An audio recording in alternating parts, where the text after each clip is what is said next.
எப்படி? நம்மளுடைய சிறையிருப்பு தான். பட் நம்மளுடைய ஐக்கியம் யாரோட இருந்தது? கர்த்தரோட.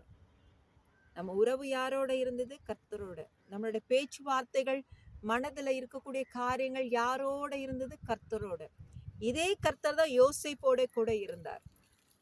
எகிப்துல அடிமையாக விற்கப்பட்ட யோசேப்போட கூட இருந்தார். யோசேப்புக்கு யாக்கோபு ஈசாக்கையும் ஆபிரகாமையும் தேவனாய் கர்த்தரை குறித்து அழகாக கற்றுக் கொடுத்ததுதான் என்ன ஆயிற்று? அந்த கஷ்ட காலத்துல ஒரு நொடி பொழுதுல அருமையான வாழ்க்கையிலிருந்து தள்ளப்பட்டு விட்டார் அடிமையாக. அருமையான வாழ்க்கையிலிருந்து ஒரு நொடி பொழுதுல அடிமையாக தள்ளப்பட்டு விட்டார். கிட்டத்தட்ட 10-13 வருஷத்துக்கு மேல அதே டிராவலிங் நினைச்சு பாருங்க. ஆனா கர்த்தர் அவரோட கூட இருந்தார். யார் முதல்ல? நம்ம தான் கர்த்தரோட இருக்கணும். அப்பதான் கர்த்தர் நம்மளோட கூட இருப்பார். அத்தனை சிறையிருப்புலயே ஆசீர்வாதம். நான் எதுக்காக ஈசாக்க பத்தி சொல்ல வந்தேன்? என்னுடைய சிறையிருப்பு போல அவ்வளோ நெருக்க சித்திரவதையான காலம், மரண இருள். சும்மா விட்டுருவானா பிசாசு? எல்லாருக்கும் போராட்டம் இருக்கு தானே செய்யும். அப்ப அதுல எந்த சூழ்நிலை, யார் நம்மளோட டிராவல் பண்றவங்க, அவனுக்கு சாதகமாக பேச்சுவார்த்தைகள் நடவடிக்கை இருக்கோ அவங்க மூலமாக நம்மளை மேற்கொண்டு நம்மளை ரொம்பவுமே சித்திரவதை பண்ணிடுவான். அப்போ அதுல இருந்து மீண்டும் வெளியில வந்து நம்ம ஜெயம் எடுக்கணும் அப்படின்னா இயேசுவோட நீங்க ஐக்கியம் இருக்கணும். கர்த்தரோட உங்க பழக்கமும் உறவு இருக்கணும். பரிசுத்த ஆவியானவர் உங்களுக்கு நல்ல ஒரு உதவி செய்கிற துணையாளராக இருக்கும். ஹல்லேலூயா. அந்த இருள்ல நான் பிரயாணிக்கும் போதுதான் கர்த்தர் அடியாளர் எடுத்து பயன்படுத்த ஆரம்பித்தார். அது வரைக்கும் தொழில் ஊழியங்களை பயன்படுத்தின விதம் வேறு. இப்ப நம்ம பூட்டின அறைக்குள்ள இருந்தாலும் நம்மளுடைய பெயரை ஆண்டவர் எங்கெங்கயோ மூளை முடுக்கு தமிழ்நாட்டுல எந்தெந்த பகுதிகளில் இருந்தோலாம் கால் பண்ணுவாங்க. எப்படி நம்பர் கிடைச்சுன்னு தெரியாது. ஆனா கூப்பிடுவாங்க, ப்ரே பண்ணுவோம். நாள யாருக்கிட்டையும் காணிக்க கொடுன்னு கேட்டதும் இல்லை, வாங்கினதும் கிடையாது. ஏன்னா காணிக்கைக்காக ஊழியம் செய்கிற மாதிரி எனக்கு என்னைக்கும் அந்த அபிப்பிராயமும் இருந்ததில்லை. இந்த இடத்துல ஒரு நோட் பண்ணணுமா? ஃபைன். ஒரு பிரதர் நம்ம பிஸ்னஸ் பற்றி போட்டிருந்தோம் இல்லையா? என்னோட எக்ஸ்பீரியன்ஸ் பற்றி ஒரு மீட்டிங்கில் எக்ஸ்பிளைன் பண்ணதில் பிஸ்னஸ் ஓகே, ஃப்ரான்ச்சைசிஸ் இங்கே பண்ணலாம், அங்கே பண்ணலான்னு நிறையா பண்ணலாம், நல்லபடியாக பிஸ்னஸ் ஆசீர்வாதமாக இருக்குது, வா வா வா வா வா வா அப்படின்னு சொல்லிட்டு அது ஒரு இன்ட்ரெஸ்டிங்கான ஒரு ஃப்ளோ, அந்த ப்ரீச் நல்லாயிருக்கும். அப்போது ஒரு பிரதர் போட்டிருந்தாங்க இதில் கமெண்ட்ஸில், சிஸ்டர் நீங்கள் நல்லா காசு பார்க்குறீங்க அப்படின்னு சொல்லிட்டு, brother if you don't mind,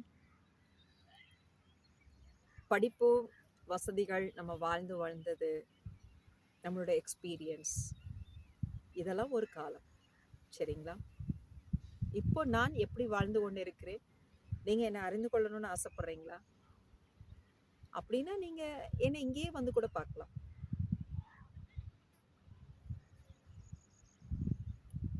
ஏன்னா இங்கே பார்த்த சில கிறிஸ்தவர்கள் கூட என்ன சொல்லியிருக்காங்க, என்ன நீங்கள் ஆதிவாசி மாதிரி இருக்கீங்கன்னு கேட்டிருக்காங்க.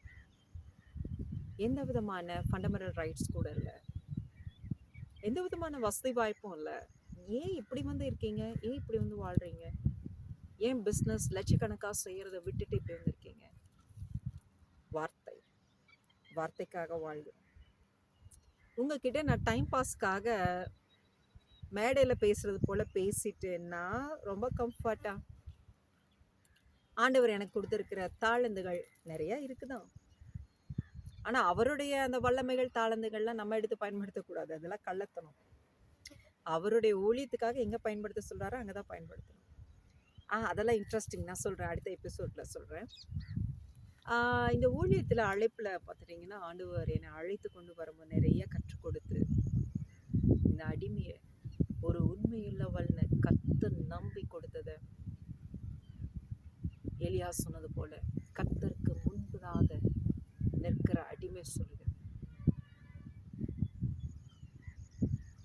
இந்த எளியவள் அவர் ஒரு உண்மையுள்ளவள் நினைச்சனால இவ்வளோ பெரிய கனமான ஊழியத்தை கொடுத்திருக்கிறார். ஓகே, வளர்ந்து வந்த காலங்களில் சொகுசாக இருந்ததும் சொன்னோம், லட்சக்கணக்காக சம்பாதிச்சதும் சொன்னோம், எப்படியெல்லாம் வாழ்ந்ததுன்னு சொன்னோம். சரித்திரம் சரித்திரமாக எழுதப்பட்டதாக மட்டுமே இருக்கக்கூடாது, வாழ்ந்து காண்பிக்கணும். அப்படி வாழ்ந்து காண்பிக்கிறதுக்காக கர்த்தர் அழைத்த ஒரு அழைப்பு தான் இந்த அடிமைக்கு. எக்ஸ்கியூஸ் மீ பிரதர், காசெல்லாம் நாங்கள் பார்க்கல,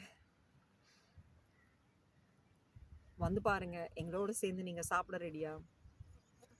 ரேஷன் அரிசி சாப்பாடு சாப்பிட ரெடியா? எல்லாரும் சொல்லலாம், சரி பணக்காரங்க கூட அதானே சிஸ்டர் சாப்பிட்றாங்கன்னு. சரி, அதில் உப்பு இல்லாமல் சாப்பிட முடியுமா உங்களால? மோர் சாதமான்னு கேட்கக்கூடாது, தண்ணியோடு சாப்பிட முடியுமா? என் பாப்பா சாப்பிடுவான், நான் சாப்பிடுவேன். எங்களுடைய வனாந்தர காலங்களில் அநேகம் நாங்கள் இப்படி தான் வாழ்ந்துட்டுருக்கோம். பட் இது வரைக்கும் நான் உங்ககிட்ட எதுவும் கேட்கல தானே. கர்த்தர் கொடுத்த அழைப்பில் வாழ்ந்து கொண்டு இருக்கிறோம். மேடை பேச்சு மேடையோடு நின்று விடக்கூடாது.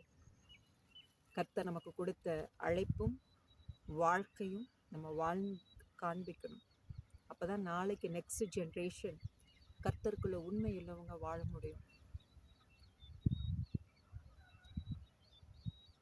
ஸோ வனாந்திரம்னு சொல்லி அநேக முறை அடியாளுடைய வாயிலிருந்து பேசின தேவனாய் கர்த்தர் அடிமைக்கு அப்படி ஒரு வாழ்க்கை இந்த வனாந்தரத்தில் வைக்கும்போது, நான் முடியாதுன்னு சொல்லி விட்டு விலகி ஓடினா எங்கே ஓடட்டும்?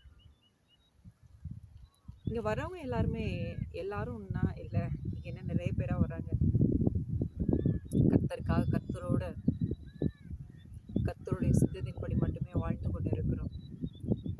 என்னை பார்த்து கேட்குறவங்களும் ஏன் இப்படி முட்டாள்தனமாக இவ்வளோ படிப்பு, இவ்வளோ வசதி, இவ்வளோ நல்ல ஒரு கம்ஃபர்டான ஒரு பிஸ்னஸ் அத்தனை விட்டு ஒன்றும் இல்லாதவ போல ஏன் இப்படி இருக்கீங்க?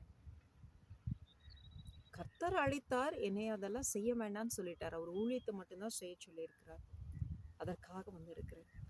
ஆனாலும் அடுத்த வார்த்தை அவங்களுடைய வாயிலிருந்து என்னதான் வரும்னா, இருந்தாலும் நீங்க ஏன் இவ்வளோ கஷ்டப்படணும்?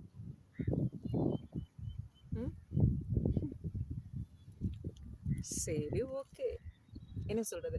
இப்போ சொல்லுங்க, வா வா வா வா பிஸ்னஸ்ல பெரிய ஆளா வந்த அந்த ஒரு எபிசோட்ல பேசின அந்த டைட்டிலை பார்த்து கேட்ட பிரதர் பாருங்க, எங்களுடைய வாழ்க்கை ரொம்ப எளிமையான வாழ்க்கை தான். ஒவ்வொருத்தருக்கும் கர்த்தர் என்ன அழைப்பு கொடுத்திருக்கிறாரோ அந்த அழைப்புல நாங்கள் வாழ்ந்து கொண்டு இருக்கிறோம்.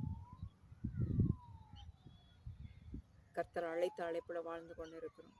எங்களுக்கும் தேவைகள் அநேகம். நிஜமா ஒரு மனுஷன் வாழணும்னா தேவைகள் அநேகம் தானே. அத்தனையிலும் கர்த்தரை மட்டும் பற்றி கொண்டு கர்த்தரிடத்துல மட்டுமே எங்களுடைய கண்களை ஏறெடுத்து அனுதினமும் ஓடிக்கொண்டு இருக்கிறோம். இன்னைக்கும் எங்க வீட்டுல என்ன சமையல்னு நீங்க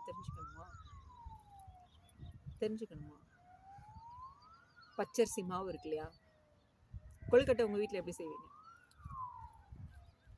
வெங்காயம் நல்லா நறுக்கி, சின்ன வெங்காயம், பச்சை மிளகாய், வரமிளகாய், இல்லைன்னா நிறைய எண்ணெய் அதுக்கு நிறையா ஊற்றணும். ஊற்றி எண்ணெய் கடுகு போட்டு இந்த மிளகாயெல்லாம் போட்டு, முக்கியமாக அந்த சின்ன வெங்காயம்லாம் நறுக்கி வச்சது போட்டு, உளுந்தம் பருப்பு, கடலைப்பருப்பு இது எல்லாமே போட்டு நல்லா கருவேப்பிலை போட்டு நல்லா தாளித்து இந்த மாவு கொட்டி நல்லா தாளித்து, அதுக்கப்புறம் எடுத்து பிடிச்சு இட்லி பானையில் வச்சு ஒரு ஆவியில் வெந்து எடுத்தா கொழுக்கட்டையா. எங்கள் வீட்டில் அந்த ரேசனரிசி சாதம் வடிச்சிடலாம், டெய்லியும் எதுவுமே இல்லாமல் சாப்பிட்னா பாவம் எப்படி சாப்பிட முடியும்? அது கொஞ்சம் வித்தியாசமாக பச்சரிசி மாவை எடுத்து டைரெக்டாக பிசைஞ்சு ஆவியில் போட்டு இட்லி பானையில் மூடி வேக வச்சு எடுத்து சாப்பிடுவோம். நீங்கள் சாப்பிடுவீங்களா? நாங்கள் சாப்பிட்டு தான் இருக்கோம். இன்னைக்கு கூட 2 கொழுக்கட்டை தான் சாப்பிடுவோம். உங்களுக்கு வேணுமா? ஸோ அதனால யாருடைய நம்மளுடைய வெளி பிம்பத்தை பார்த்து மட்டுமே நம்ம யாரையும் வந்து கெஸ் பண்ணக்கூடாது. ரொம்ப வசதியாக இருக்காங்க, எங்கிட்ட இருக்கக்கூடிய ஒரு பெரிய மைனஸே தான். எல்லாரும் பார்த்தா நம்மளை பார்த்தா ரொம்ப வசதியாக இருக்கிற மாதிரி நினச்சிக்கிறாங்க. எப்படின்னு எனக்கே தெரியல. இந்த உருவம் கர்த்தர் கொடுத்த கிருபை, இந்த படிப்பு, உடுத்துற உடைகள் எல்லாம் நம்ம சம்பாதித்த காலத்துல வாங்கினது. ஸோ இப்போவும் நம்ம அதை தான் போடுறோம். ஸோ நம்ம வந்து கொஞ்சம் வெளியில போகும்போதே கொஞ்சம் பர்ஃபெக்டா அந்த மாதிரி இருக்கும்போது சரி இவங்க ரொம்ப வசதியா இருந்தோம். It's past tense. இப்ப இல்ல. இப்ப கர்த்தர் அழைத்த காரியத்துல நம்ம ஓடிக்கொண்டு இருக்கிறோம். இதுல ஐ திங்க் ஸோ உங்களோட இருதயத்துல கூட சரி இந்த சகோதரி உண்மையா கர்த்தருக்காக தான் ஊழியம் செய்றாங்கன்னு சொல்லி உங்களுக்குள்ள கர்த்தர் பேசினாரானால் நீங்க கூட இந்த ஊழியத்துக்கு உதவி செய்ய நீங்க ஆயத்தமா இருந்தா உதவி செய்யலாம். இது வரைக்கும் நான் கேட்கல. சரி, அப்போ ஒரு நொடி